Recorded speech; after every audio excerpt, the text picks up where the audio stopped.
আজকের পৃথিবীতে ছেলেমেয়েরা যত সহজে নিজের মতামত প্রকাশ করতে পারে কিংবা নিজের মতো সিদ্ধান্ত নিয়ে ফেলতে পারে, আজকের দিনের পৃথিবীতে জীবনকে সবাই দেখতে পায়, কিন্তু সে সময়ে জীবন নিয়ে ছিল মানুষের সবচেয়ে বেশি ফ্যান্টাস্টি।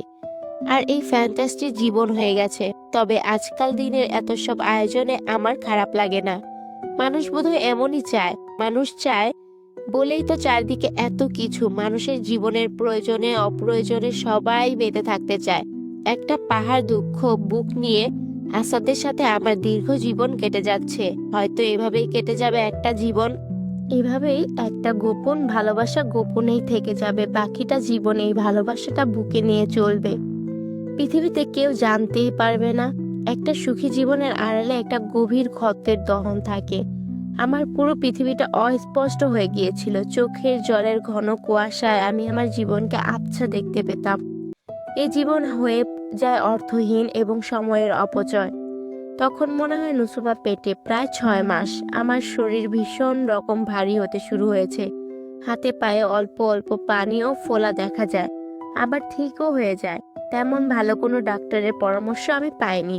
এই শরীর নিয়ে আমি পুনরায় একটু একটু করে সংসার গুছাই। ডুবে যাওয়া বিল্ডিংগুলোর বাসিন্দারা বিভিন্ন জায়গায় চলে গেছে, আমাদের বিল্ডিংটাই টিকে আছে। এখানে আগে যারা থাকতো তারাই ফিরে আসে। আমার ফেরার কিছুদিন পর তাকিয়া ভাবিরাও ফিরে আসে। এদিকে এক এক সময় আসাদের বিভিন্ন আত্মীয় স্বজন বেড়াতে আসতে থাকে। এক এক সময় এক এক আত্মীয়, কখনো আমার ননাস, কখনো ননদের ছেলে, কখনো আসাদের মামা। এতদিন কোনো খবরই ছিল না। আমার শরীর ভারী হতে শুরু করে আর আত্মীয় স্বজনরাও আসা শুরু করে। এর মধ্যে অভিনন্দনও ঢাকায় যায় বেশ অনেক দিন। আমার বড় ননাস ও হাজবেন্ড এসেছে। দুলাভাইয়ের কি যেন কাজ, তিনি পেশায় ডাক্তার। আমার ননাসের হাজবেন্ড যত রকমের ভদ্র, আমার ননাস ততটাই অভদ্র। আমার বড় ননাস কিন্তু কথা কথিত সুন্দর নয়, কিন্তু তিনি সব সময় অন্যের সৌন্দর্য খোঁজে। যেমন আমি বাচ্চা পেটে আসার 6 মাস আগে ফুলে পটকা মাছ হয়ে গেছি, আমি নাকি নড়তে চড়তে পারি না। তিনি 10 মাস পেট নিয়েও অনেক স্বাভাবিক ছিল। আমার চেহারা নষ্ট হয়ে গেছে। এ সময় তাকে অনেক তাজা লাগতো। তিনি প্রথমে ছেলে সন্তানের মা হয়েছেন, তাই নাকি সবাই তাকে অনেক আদরও করত। একদিন তাকিয়ে ভাবি ভর্তা এনে আমাদের বাসায় এলো। আমার বড় ননাস দৌড়ে এলো, ভীষণ রকম সন্দেহজনক চাহনি দিয়ে বেশ কিছুক্ষণ তাকিয়েও রইল। ভর্তার বাটিটা ভালো করে নেড়ে চেড়ে দেখলো, তারপর জানতে চাইলো নিজের হাতে বানিয়েছেন। তাকিয়ে ভাবি সহজ সরল ভাবে বলল, আমি নিজেই বানাই। আমার ননাসের মুখে চোখে সন্দেহ আর বিরক্তি। তিনি কারোর সাথে মেলামেশা ভালো সম্পর্ক সহ্য করতে পারে না। আমি যে একটা সন্তানের মা হতে যাচ্ছি এই ব্যাপারটা যেন কিছুই না। তিনি গল্প শোনাতেন, তিনিও মা হয়েছেন, অনেক আহ্লাদি করেননি। ঘরের সমস্ত কাজ একাই করেছেন। তিনি শ্বশুর শাশুড়ি দেখাশোনা করেছেন। আমি তো স্বামী নিয়ে একা একা স্বাধীন জীবনযাপন করছি। তাকে অন্যের অধীনে সব সময় মানিয়ে চলতে হয়েছে। তার শাশুড়ি তাকে ঠিকমতো খাবারও দেয়নি। আমি তো নিজের মতোই খাই, তাই ঘুমাই। কেউ বলার নেই, দেখার নেই। এত কিছু পরও আমি তাকে কিছুই বলি না। আমাকে একটার পর একটা প্রয়োজন ছাড়াই অর্ডার করতে থাকে। উনি বেড়াতে এলে মাথাটা খারাপ করে ফেলে। সবার শারীরিক সক্ষমতা তো আর এক নয়। মা হওয়ার অভিজ্ঞতা সব নারীর এক হবে এটা স্বাভাবিক নয়, কিন্তু তিনি এটা মানতেই চাইতেন না।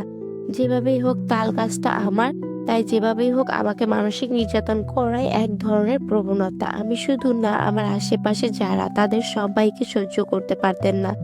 তিনি টাকিয়া ভাবিকে কারণ ছাড়াই সহ্য করতে পারতেন না, তাই উনি এলে টাকিয়া ভাবি ও আমার বাসায় আসতেন না। গর্ভবতী মায়ের সন্তান পেটে এলে প্রায়ই অনেকের শরীরে হিমোগ্লোবিন কমে যায়, অনেকের রক্তশূন্যতাও দেখা দেয়। পেটের সন্তানের লৌহ চাহিদা মেটাতে গিয়ে মায়ের শরীরের হিমোগ্লোবিনের ঘাটতি দেখা দেয়, যে কারণে এ সময়ে অনেক মায়ের রক্ত স্বল্পতা দেখা দেয়। শুধু তাই নয়, নানা রকম শারীরিক জটিলতা ও দুর্বলতাও দেখা যায়। এই সময়টা একজন মায়ের শারীরিক যত্ন শুধু নয়, মানসিক সুস্থতার দিকেও নজর রাখতে হয়। নিয়মিত ডায়াবেটিস, থাইরয়েড, উচ্চ রক্তচাপ, কিডনি সমস্যা, কোষ্ঠকাঠিন্যের কোনো সমস্যা আছে কিনা তার নিয়মিত চেক আপ করতে হয়। আমার মনে হয় এগুলো সবাই অনেক আগে থেকেই জানে, তারপরও কিছু মানুষ এসব জেনেও মানসিকভাবে টর্চার করে। সমাজে এমনভাবে মানসিক নির্যাতন করার লোকের অভাব নেই।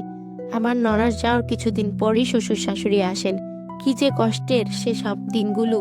ননাস তো মুখে নানা কথা বলে খোঁচা দিয়ে আঘাত করত, আর শ্বশুর শাশুড়ি দুজনেই একটার পর একটা কাজের অর্ডার করে থাকে। শাশুড়ি সকালে ঘি আলু ভর্তা দিয়ে গরম ভাত খায়, আর শ্বশুর খায় দুধ রুটি পাউরুটি। ঘন্টায় ঘন্টায় নানা রকমের কাজের বাহানা। নামাজে যাবে যতবার পাঞ্জাবি আয়রন করে দাও। শাশুড়ি আবার চা খায়।